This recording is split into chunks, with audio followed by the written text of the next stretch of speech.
আজকে নিয়ে এসেছি সবার পছন্দের একটা নায়রা কাট কুর্তি ডিজাইন। একটু অন্যরকম করে বানিয়েছি। নিজের মতো একটু টাচ দিয়েছি। তাছাড়া আর কিছুই না। সিম্পল একটা নায়রা কুর্তি। আসসালামু আলাইকুম এভরিওয়ান। কেমন আছেন সবাই? আশা করছি সবাই ভালো হবেন। আমিও ভালো আছি।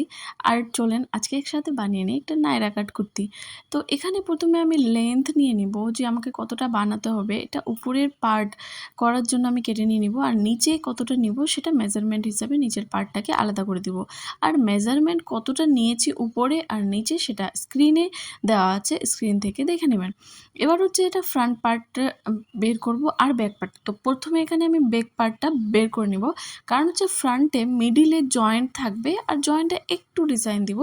বা আমি ১ম এ তো ভেবেছিলাম অন্যরকম ডিজাইন দিব, বাট পরে ওখানে লেস অ্যাটাচ করেছি তার উপরে। যেহেতু কাপড় একটু কাপড়ের টুকরো ছিল বলে আমি জয়েন্ট করে নিয়ে মিডিলে কাট লাগিয়ে দুটো পার্ট বের করে সেটাকে সেলাই করে দিয়েছি। যেহেতু কাপড় সমানভাবে আমার কাছে ছিল না। তো কাপড় আপনার কাছে যেরকম থাকবে সেরকমভাবে অ্যাডজাস্ট করে নিয়ে নেবেন। এখানে আমি ব্যাক পার্টটা নিয়ে নিচ্ছি। আর এটা হচ্ছে আমার মাপটা কিন্তু এটা আমার মাপের না। এটা অন্য কারোর জন্য। তার জন্য এটার মাপ পুরো আলাদা। আমার থেকে যেভাবে আমার জন্য আমি বেশিরভাগ লার্জ সাইজ করে থাকি। তো এটা হচ্ছে এক্সেল সাইজ। তো লার্জ আর এক্সেলের মধ্যে একটু তফাৎ আছে। এটা একটু লুজ হবে। তার জন্য আমি যে ১ম এ ছবিটা দিয়েছি, আ আমি পরে এটাকে ছবিটা দিয়েছি। তো সেটা একটু আমার মধ্যে ফিটিংটা বোঝা যাবে না, যেহেতু এটা আমার সাইজের না। বাট বানানোর ডিজাইনটা কুর্তি কীভাবে ক্রিয়েট করতে হয় আগেও আমি দিয়েছি সেমভাবে, একদম সেম টু সেম ভাবেই কুর্তি করতে হয়। মিডিলে এখানে যেহেতু আমি টাক্স দিয়েছি ব্লাউজের মতো, তার জন্য সাইডে ১ ইঞ্চ করে এক্সট্রা রেখে নিতে হবে। এবার জয়েন্টের জন্য যেটা নিচের পার্ট হবে, এটা ফ্রকের মতো কিন্তু কাটতে হয়। উপরের পার্ট আলাদা, নিচের পার্ট আলাদা। তো উপরের পার্টটাকে কেটে নেওয়ার পর নিচের যে পার্ট থাকবে সেটার সেরকম কোনো মাপ লাগে না। সেটা আপনি লেন্থ কতটা রাখবেন সেই হিসাবে কেটে নিতে হবে। আর উপরের যতটা চওড়া হবে সেই হিসাবে আপনাকে টাক্স ২ সাইডের প্লেটগুলো দিতে হবে সমানভাবে রেখে। তো আমি ১ম এ পেছনের পার্টটা মেপে বের করেছিলাম। এখানে পেছনের পার্টটাকে বসিয়ে সামনের পার্টকে কেটে নিব। যেহেতু এটা সিঙ্গেল কাপড় আছে আর চওড়াতে কাপড় কম ছিল, তার জন্য আগেই বলেছি আমি একেকটা পার্ট করে কেটে নিয়ে দুটোকে জয়েন্ট করেছি। খুবই সিম্পল, খুবই সিম্পলভাবে আর কোনো ঝামেলা নেই। ইজিলি আপনি একবার দেখার পর এটাকে ক্রিয়েট করতে পারবেন। তবে যদি যারা ক্রিয়েট করতে চান বা কোনো সমস্যা হয়, অবশ্যই যেকোনো সময় কমেন্ট করে আমাকে জিজ্ঞেস করতে পারেন। জীবনে চলার পথে সবসময়ই নতুন অভিজ্ঞতা হতে থাকে। তাহলে আপনি বলতে পারেন যে অভিজ্ঞতার কোনো শেষ নেই। জীবনের প্রত্যেকটা মুহূর্তে আপনার জীবনে নতুন অভিজ্ঞতা হবে, নতুন জিনিসের সম্মুখীন আপনাকে হতে হবে। আর সিচুয়েশন হিসাবে আপনাকে সেটা হ্যান্ডেল করে নিতে হবে। এবার সিচুয়েশনটাই বলবে অনেক সময় যে আপনি হ্যান্ডেল করতে পারছেন কি পারছেন না। আপনি সেটাকে ভালোভাবে হ্যান্ডেল করতে পারছেন কিনা। আমার জীবনে নতুন অনেকগুলো অভিজ্ঞতা হয়েই যাচ্ছে। জানি না জীবন কত শিক্ষা দিবে, কতই না শিক্ষা দিবে, কি আর দেখতে হবে জানি না। তবে এতটা অভিজ্ঞতা হয়েছে যে নিজের বাবা-মা ছাড়া আপনাকে সুখে দেখার মতো, আপনার সুখটাকে চাওয়ার মতো আর কেউ নেই এই পৃথিবীতে। বাবা-মা আপনার সত্যিকারের সুখ চায় যে আপনি সুখী থাকেন। তারাই একমাত্র দোয়া করেন যে আমার সন্তানরা যেন সুখী থাকে। তবে সুখী থাকাটা কি এতটাই ইজি? আপনার কি মনে হয়? ইজি না, একদমই ইজি না। আপনি যক্ষুনি চাইবেন আমি সবকিছু ঠিক করে থাকবো বা সবকিছু ঠিক করে চলবো, সবকিছু ঠিকঠাক নিয়ে চলতে পারবেন বা একটা প্রবলেম কাটিয়ে আপনি জীবনে এগিয়ে যেতে থাকবেন, ঠিক দেখবেন সেইরকম টাইমে নতুন একটা প্রবলেম আপনার সামনে এসে হাজির। তক্ষুনি নতুন একটা ঝামেলা, নতুনভাবে সেটাকে হ্যান্ডেল করে নতুন জীবনের অভিজ্ঞতা নিয়ে আবার এগিয়ে যেতে হবে। মানে জীবনে আর প্রবলেমের শেষ নেই। একটা শেষ না হতে আরেকটা আগে থেকেই মনে হচ্ছে দরজায় নখ দিতে থাকে। আগে থেকে আসার জন্য প্রস্তুত। জানি না আমার জীবনেই শুধু এরকম হয় না সবার জীবনে এরকম হয় জানি না।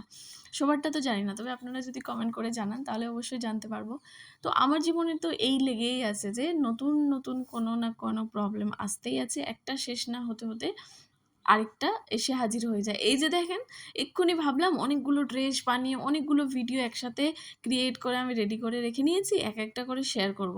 সেই টাইমে ঠিক এরকম টাইমে যে মনে হলো যে হ্যাঁ, এবার আমি ফ্রি হয়ে গেছি। আমাকে হাতের কাজটা করতে হবে না। শুধু এডিটিং থাকবে। ঠিক সেরকম টাইমে আমার ছেলের স্কুল থেকে অনেকগুলো হলিডে হোমওয়ার্ক এসে হাজির, যেখানে প্যারেন্টসের জন্য। প্যারেন্টস বলতে কি বাবারা করে? একদমই না। সবগুলো করতে হবে মাদেরকে। আর এতগুলো হোমওয়ার্ক থাকে যে মনে হচ্ছে সেই স্কুলে পড়ার জন্য মারাই ভর্তি হয়েছে, আমিই ভর্তি হয়েছি, আমাকেই সবকিছু করতে হবে। মানে ভেবে পাচ্ছি না। আমি ভেবেছিলাম নতুন, নতুন ডিজাইনের এটলিস্ট স্কেচ বানিয়ে রাখবো। আমার মাথায় অনেকগুলো আইডিয়া ছিল নতুন ডিজাইন ক্রিয়েট করার। কিছু ইন্ডিয়ান, কিছু ওয়েস্টার্ন, যেগুলো স্কেচ বানানোর জন্য আমি রেডি ছিলাম। অনেক কিছু রেডি করে রেখেছিলাম অনেকগুলো ডিজাইনের সাথে। বাট আর সম্ভব হলো না যে একটাও ডিজাইন আমি ক্রিয়েট করতে পারি।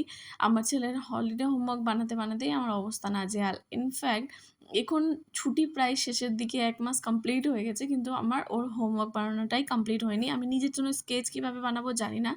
তবে আমি এই ভিডিওতে, এর আগে আমি ফেসবুকে স্ট্যাটাস দিয়েছিলাম, ইউটিউব ভিডিওতেও বলেছিলাম যে আমি এখন হীরামান্ডির ড্রেসগুলো অনেক বেশি ট্রেন্ডিংয়ে আছে, তো আমিও হীরামান্ডি থেকে ইন্সপায়ার্ড কিছু ড্রেস ক্রিয়েট করব।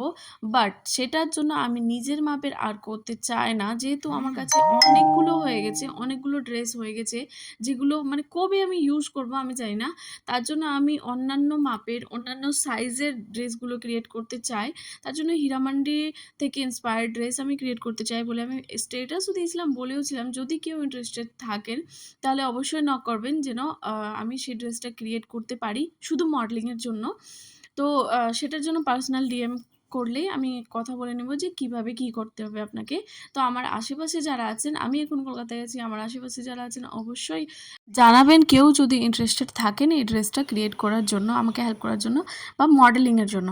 এবার দেখতে পাচ্ছেন নায়রা ড্রেসটা একদমই রেডি হয়ে গেছে। আমার বডিতে একটু লুজ আছে বিকজ এটা আমার মাপের না, বললাম যে এটা এক্সেল সাইজের আছে। তো দেখতে পাচ্ছেন সামনে প্লেট দিয়েছি আর পেছন দিকেও প্লেট দিবেন, সামনে পেছনে একদম একই হয়েছে বডিতে। আর সামনে ফ্রন্ট নেক ডিজাইন একটু আলাদা, আর পেছনের ডিজাইনটা একটু আলাদা করেছি। নেকে আমার কাছে একটা এক্সট্রাভাবে লেস ছিল, যেটা আমি এখানে সামনে ইউজ করে নিয়েছি। আর এটা পরতে অনেক কমফোর্টেবল একটা ড্রেস। কমেন্ট করে সবাই জানাবেন কেমন লেগেছে। কেউ যদি বানাতে ইচ্ছুক অবশ্যই নক করবেন।